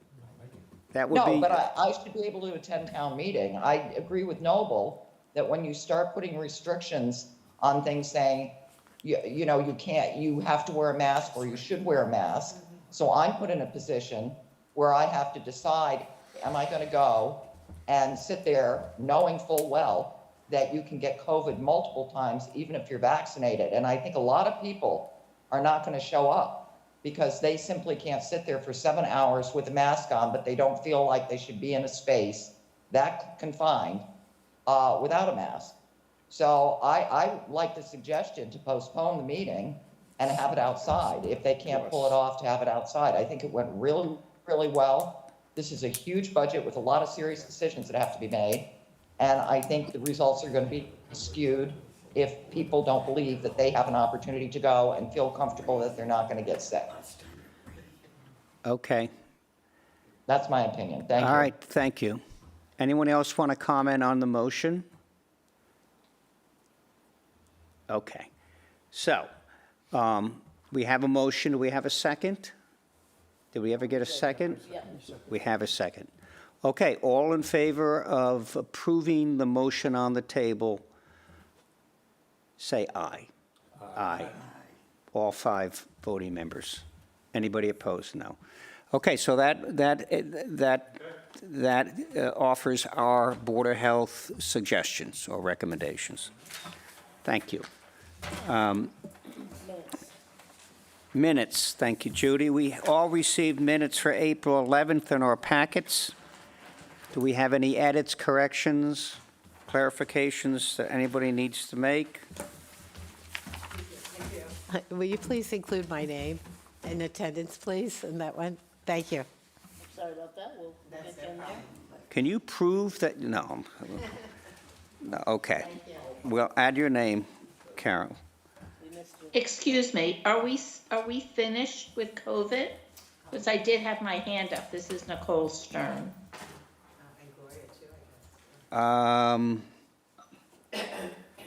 You certainly may comment on the COVID issue if you'd like. Yes, thank you, Mr. Chairman, I would. I actually would really appreciate it if we could include Evusheld, which I had brought up for discussion several meetings ago, when Dr. Duncanson speaks to COVID. And that's the perfect time to be able to remind people that there is a drug that actually gives you antibodies within 24 hours of getting the injections. It gives you the spike antibody against COVID for people that are immunosuppressed or for some reason couldn't get the shot because they're highly allergic. I mean, I think not everyone is going to be interested in it, but I think people definitely should be aware of it. I talked it up even in my gym class that I go to 3 days a week, and I've actually gotten phone calls from older people about themselves. I've just said, call your physician. I've answered whatever questions I could. But again, I think it's really important. We keep talking about immunosuppressed people and putting them in a separate room. I mean, I almost feel like I want to go into that room and just say to everyone, do you know about this? Have you talked to your doctor about it? So I think it's really important. And as I said weeks ago, one of the big issues is that very few people know about it. And I think it's because there's a limitation as to how much is distributed. It's by population of the town. Cape Cod Hospital does have it. It does work. And I think it would give a lot of people a sense of being a little safer if they knew that they had antibodies against COVID. So I really would appreciate that, even if, Dr. Bob could include it. I've actually sent an email to the Chronicle with attachments that gives them all the information they need and asked, for their help to support it. I haven't heard back from them. It's been 2 weeks. I know they're busy. But I think if Dr. Bob would do it, that he probably would get a lot more attention than I would. So please consider this. It's really important to a lot of people here in Chatham. Thank you. Thank you, Nicole. All right, let's get, Gloria still has her hand up. Gloria. Those hands are so small up there. I can't even. I thought they were just up before, so. Did she hear you? Gloria, did you have another comment on COVID? I'm sorry, I cannot get my hand down. I apologize, but maybe Okay. somebody on your end can get it down. Thanks. All right. Okay. Verbal is fine. No, it's down now. All right, let's proceed with the minutes of April 11th. Does anyone have any edits, corrections, comments on the draft minutes? If not, can I get a motion to approve? Motion to approve. Thank you, Ed. Second? Second. Thank you, Ron. All in favor of approving the draft minutes of April 11th, say aye. Aye. Okay. Motion carries unanimously. We're at the end of the meeting. If there's no pressing issues anyone would like to make at this time, I'd like to have a motion to adjourn. Motion to adjourn. Thank you, Ed. Second? I'll second that. Thanks, Ron. All in favor of adjourning the meeting tonight, say aye. Aye. Any opposed? Nay. Aye, motion carries. Thank you, everyone, for your attention and your time.